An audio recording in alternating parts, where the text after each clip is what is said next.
السلام علیکم تمام دوستوں، امید ہے آپ لوگ ٹک ٹاک اور خیریت سے ہوں گے۔ FDKY چینل میں دل کی گہرائیوں سے خوش آمدید۔ نمرود اور اس کی بیٹی۔ جب حضرت ابراہیم علیہ السلام نمرود نے آگ میں ڈال دیا تو نمرود کی بیٹی کا کیا رد عمل تھا؟ ہزاروں سال پہلے کی بات ہے۔ نمرود نام کے ایک بادشاہ کی حکومت تھی۔ اس نے خدا ہونے کا جھوٹا دعویٰ کر رکھا تھا، اور جو اسے خدا نہ مانتا اس پر بہت ظلم و ستم کرتا اور قتل بھی کروا دیتا تھا۔ اس دور کے نبی حضرت ابراہیم علیہ السلام نمرود کو خدا نہ ماننے کی وجہ سے آگ میں ڈالے گئے، مگر اللہ پاک کے حکم سے آگ ابراہیم علیہ السلام کے لیے ٹھنڈی ہو گئی اور آپ محفوظ رہے۔ 7 سالی آگ میں ڈالے جانے کے کچھ دن بعد سخت قحط پڑا اور کھانے پینے کا سامان ختم ہو گیا۔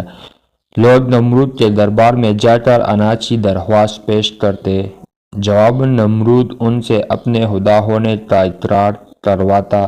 جو اسے خدا مانتا اسے اناج مل جاتا، اور جو نہ مانتا اسے خالی ہاتھ جانا پڑتا۔ حضرت سیدنا ابراہیم علیہ السلام بھی اناج لینے نمرود کے پاس گئے۔ نمرود نے پوچھا، تمہارا رب کون ہے؟ فرمایا، میرا رب وہ ہے جو زندہ کرتا اور موت دیتا ہے۔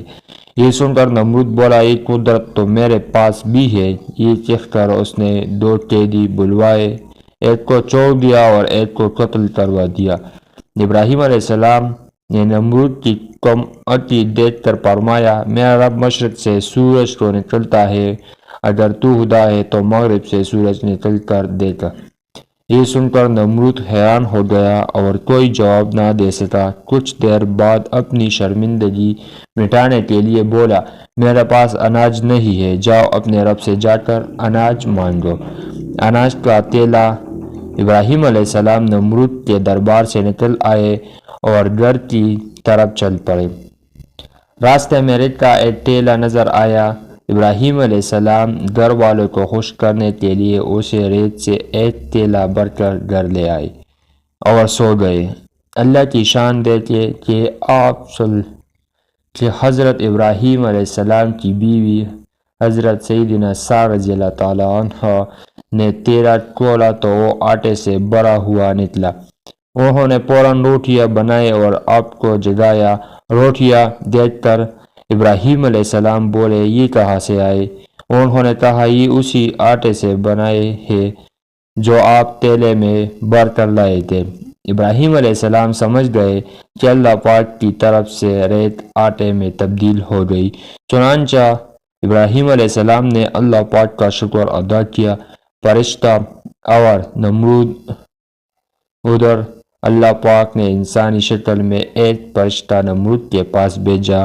فرشتے نے اس سے کہا، تیرا خدا کہتا ہے تم مجھے پر ایمان لے آ، میں تیری بادشاہت برقرار رکھوں گا۔ نمرود بولا، کون خدا؟ خدا تو صرف میں ہوں۔ فرشتے نے بولا اور پھر تیسری بار بھی اپنی بات دہرائی، مگر ہر بار نمرود نے انکار ہی کیا۔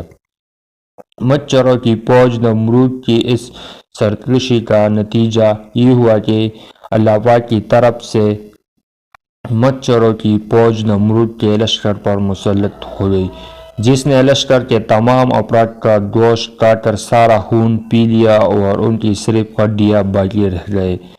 مچھر اتنے زیادہ تھے کہ سورج کی روشنی دکھائی نہیں دیتی۔ نمرود یہ ہولناک منظر دیکھتا تھا مگر کچھ نہیں کر سکتا تھا۔ نمرود کی پٹائی۔ اس کے بعد اللہ کا کرنا یہ ہوا کہ ایک مچھر نمرود کی ناک کے راستے دماغ میں گھس گیا اور موز کھانا شروع کر دیا۔ درد کی شدت سے نمرود پاگل ہونے لگا اور اس نے اپنی تکلیف ختم کرنے کے لیے سر پر ڈنڈے لگوانے شروع کر دیے۔ خدا کی قدرت کے جب سر پر ڈنڈے پڑتا مچھر کاٹنا شروع کر دیتا، اور جب ڈنڈا نہ پڑتا تو کاٹنا شروع کر دیتا۔ کیفیت یہ ہو چکی تھی کہ جو شخص نمرود کے سر پر زوردار چوٹ لگاتا وہ اس کا ہمدرد کہلاتا۔ یوں ڈنڈے پڑتے پڑتے اور چپت لگاتے لگاتے 400 سال گزر گئے اور نمرود بظاہر ذلیل رسوا ہو کر مر گیا۔ تو یہ نمرود کا واقعہ تھا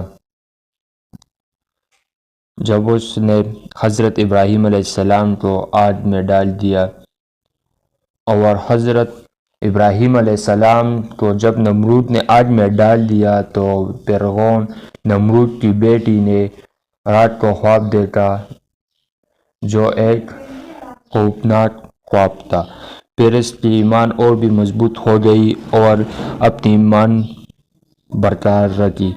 انشاءاللہ اور واقعات کے لیے ہماری یوٹیوب چینل کو سبسکرائب کریں، اور نیکسٹ ویڈیو میں انشاءاللہ ملتے ہیں۔